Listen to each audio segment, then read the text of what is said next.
లక్ష్యం వైపు అడుగులు నాయుడు సాధిస్తాడు. నా 40 ఏళ్ల రాజకీయ జీవితంలో ఎన్నడూ చూడని ఆర్థిక విధ్వంసాన్ని చూస్తున్నా. నా అనుభవం కూడా ఈ విదృశ్యాన్ని అంచనా వేయలేకపోయింది. ఈ మాటలు ఏ సామాన్యుడు మాట్లాడి ఉంటే పెద్దగా పట్టించుకోవాల్సిన పనే లేదు. కానీ ఈ మాటలు మాట్లాడింది అక్షరాల 3 సార్లు ముఖ్యమంత్రిగా చక్రం తిప్పి ఇప్పుడు 4వ సారి ముఖ్యమంత్రిగా ఉన్న ఒక సీనియర్ పొలిటికల్ పర్సన్. టీడీపీ వాళ్ళ భాషలో చెప్పాలంటే ఒక గ్లోబల్ లీడర్. అంత అనుభవం ఉన్న వ్యక్తి, ఎన్నో సంక్షోభాలను, సంక్లిష్ట పరిస్థితులను ఎదుర్కొన్న వ్యక్తి ఈ రోజు ఇలా మాట్లాడటం చూస్తేనే అర్థం చేసుకోవచ్చు రాష్ట్రాన్ని గత వైసీపీ పార్టీ ఏ మేరకు ఆర్థికంగా పాతాళానికి తొక్కేసిందో. అయితే ఇచ్చిన మాటకు కట్టుబడిన కూటమి చాకచక్యంగానే అడుగులు వేస్తుంది. ఆదాయం పాతాళంలో ఉన్నప్పటికీ అవకాశాలను అందిపుచ్చుకునే మార్గంలో దూసుకుపోతుంది. చెప్పినట్లుగానే అమరావతిని రాజధానిగా నిలబెట్టడానికి అప్పుడే రంగం సిద్ధం చేసేసింది. ఆంధ్రప్రదేశ్ శాశ్వత రాజధాని అమరావతి అనేలా బలమైన సంకేతాలు ఇచ్చేలా అక్కడ చకచక పనులు జరుపుతుంది. అందుకు తగ్గట్టుగానే 5 ఏళ్ల అమరావతి అరణ్య రోదనకి మహర్దశ పట్టేలా రాజధాని చుట్టూ ఔటర్ రింగ్ రోడ్ నిర్మాణం,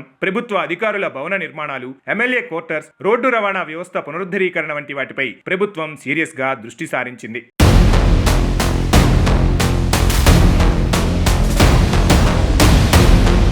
ఇక ఇక్కడ కనీసం సొంత ఇల్లు లేని చంద్రబాబు మాట్లాడితే హైదరాబాద్ పారిపోయి చంద్రబాబు అంటూ దిగజారిన మాటలు మాట్లాడే కొందరి మానసిక పరిస్థితిని దృష్టిలో పెట్టుకుని వారికి సమాధానంగా చంద్రబాబు రాజధానిలో తన ఇంటి నిర్మాణానికి సైతం శ్రీకారం చుట్టారు. అయితే ఇచ్చిన హామీని ఒక్కొక్కటిగా నెరవేర్చుకుంటూ వస్తుంది కూటమి సర్కార్. గతంలో రాజధాని ప్రకటన, అందుకు తగ్గ అనుమతులు, తాత్కాలిక సచివాలయం, హైకోర్టు, ఇతరత్రా భవనాల నిర్మాణం పూర్తి అయినప్పటికీ వైసీపీ చేసిన దుష్ప్రచారానికి 2019లో తెలుగుదేశం పార్టీ అధికారాన్ని కోల్పోగా మరోమారు ఆ తప్పు జరగకుండా జాగ్రత్త పడుతోంది కూటమి. అందులో భాగంగానే ఈసారి తన లక్ష్యాలను పూర్తి చేయాలనే దృఢ సంకల్పంతో, పక్కా ప్రణాళికతో ముందుకు సాగుతోంది. రాజధాని నిర్మాణంతో పాటుగా అటు ఎన్నికల హామీలో ఇచ్చిన సూపర్ 6 అమలు కోసం కూడా నిధుల వేట మొదలెట్టింది. ఇందులో భాగంగా టీడీపీ ప్రతిష్టాత్మకంగా తీసుకున్న తల్లికి వందనం 15,000, రైతు భరోసా కింద 20,000 ఈ మే నెల నుంచి అందించనుంది.